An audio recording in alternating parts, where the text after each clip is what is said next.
नमस्कार, मैं रोहित कुमार। आप न्यूज फॉर नेशन देख रहे हैं। बिहार में 264 करोड़ की लागत से बना हुआ पुल महज 29 दिन में धराशायी हो गया, जिसके बाद अब विपक्ष के निशाने पर नीतीश सरकार है।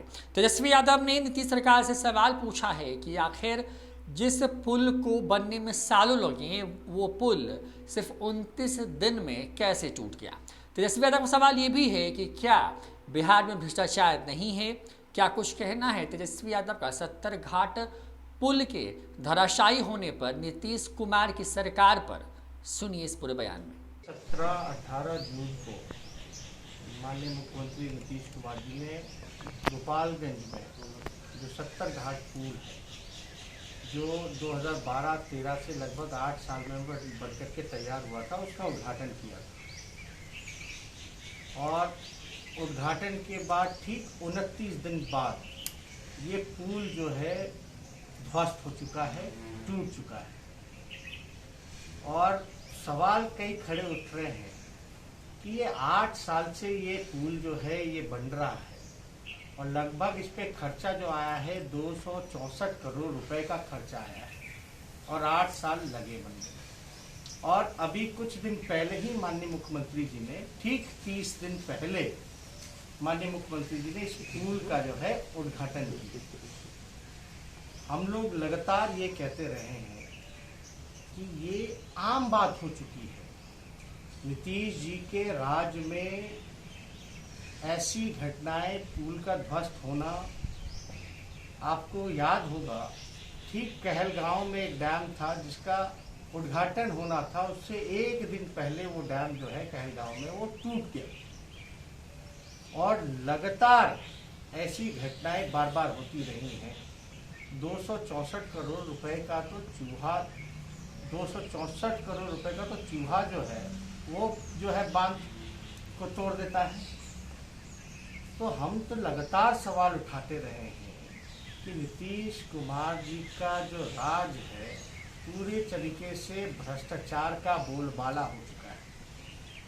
8 साल से ये पुल बन रहा है और मात्र 29 दिनों का ही ये पुल जो है रह जाता है, बाकी टूट जाता है। और इसमें पुल ही नहीं टूटा बल्कि जल संसाधन विभाग का जो बांध है वो भी साथ में जो है ध्वस्त हुआ है।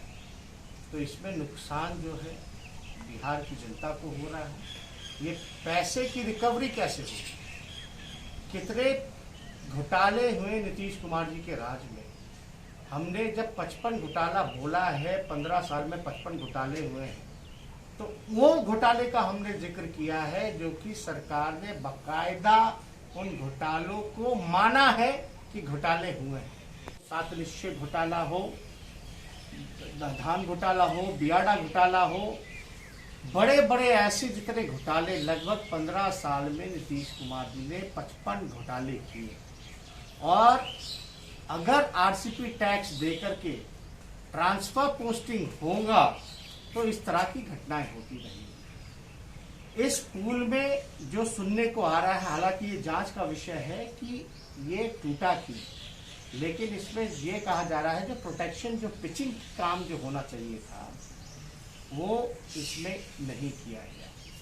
क्या मुख्यमंत्री अपनी वाहवाही लेने के लिए समय से पहले जबरदस्ती जो है इस पुल का उद्घाटन करा पाए, बल्कि ये पुल तैयार नहीं हो पाया। अब 8-8 साल लग रहे हैं पुल को तैयार करने में, उसमें भी ठीक से पुल तैयार नहीं हो रहा। अब ठीक चुनाव से पहले माननीय मुख्यमंत्री जी को केवल उद्घाटन करना है, इसलिए ये पुल को जो है तैयार किया गया। वो तो भगवान का शुक्र है कि इसमें कोई बड़ी घटना नहीं हुई है।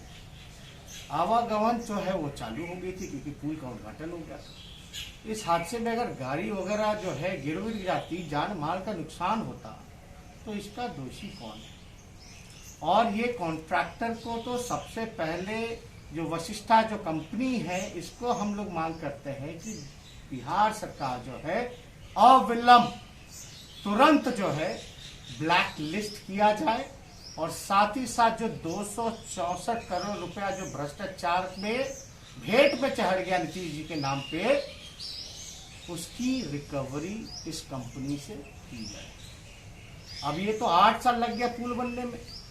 अब जो टूटा ठीक 29 दिन में ही, तो अब कब तक ये तैयार हो पाएगा इसकी कोई गारंटी नहीं है। तो हम लोग चाहेंगे कि जो भी इसका जवाबदेही तय होनी चाहिए। आश्चर्य की बात यह है, अभी बांध टूटता है, चूहा खा जाता है या पुल टूटते हैं, तो जवाबदेही किसी पे भी तय नहीं की जाती। केवल जो है छोटी मछलियों पर ही कार्रवाई की जाती है, लेकिन जो बड़े मछलियां हैं, जो गुनहगार हैं, उनको सत्ता का संरक्षण प्राप्त रहता है। और इस वजह से ऐसी घटनाएं जो हैं लगातार होती रही। अब ये तो एक ट्रेडिशन बन गया है, एक ट्रेंड हो गया है कि भाई नीतीश जी के राज में इस प्रकार का काम होगा। बांध बनेगा तो वो भी टूट जाएगा उद्घाटन से पहले, पुल बनेगा तो वो भी कुछ दिनों में टूट जाएगा।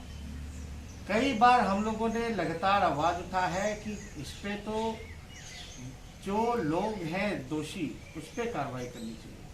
अब ये जांच का विषय है, लेकिन जांच होता भी है तो लटका रहता है। ऐसे कितने मामले हैं जांच जो है जिस पे कोई कार्रवाई नहीं की जाती और उसको लटका दिया जाता है। इससे होता क्या है कि जो लोग भ्रष्टाचारी हैं उनका मनोबल जो है वो ऊंचा होता है। और लगातार जो है बिहार में भ्रष्टाचार ही भ्रष्टाचार हो रहा है। हम लोग तो विपक्ष के नाते लगातार सवाल पूछते हैं, लेकिन क्या मुख्यमंत्री को भले ही क्वारंटाइन है, मेरा सवाल है मुख्यमंत्री जी से, ये 55 घोटाले हुए 15 साल में, बांध टूट गया, आपने उद्घाटन किया, आप कहते हैं विकास की गंगा बहा दी, ऐसा लग रहा है पूरे बिहार में विनाश का गंगा बह रहा है। हर तरीके से बिहार जो है हाहाकार कर रहा है, चाहे कोविड को लेकर के हो, कोरोना को लेकर के हो, बाढ़ को लेकर के हो, बांध को लेकर के हो, पुल को लेकर के हो, या लॉ एंड ऑर्डर को लेकर के हो। शिक्षा चिकित्सा तो पहले से ही बर्बाद हो गई। मुख्यमंत्री क्यों नहीं सामने आकर के प्रेस या मीडिया या जनता के बीच जाकर के स्पष्टीकरण करते हैं? बड़ी अच्छी बात है मुख्यमंत्री जी जो है नेगेटिव आए हैं, लेकिन हम तो चाहेंगे कि मुख्यमंत्री जी वीडियो कॉन्फ्रेंसिंग के माध्यम से ही प्रेस को संबोधित कर करके इसकी बात बताएं कि कोविड को आप कैसे हैंडल कीजिएगा, जो महामारी फैलती जा रही है। और ये बांध जो इरिगेशन डिपार्टमेंट का साथ में ये 70 घाट जो पुल टूटा, इसका दोषी कौन है, गुनाहगार कौन है?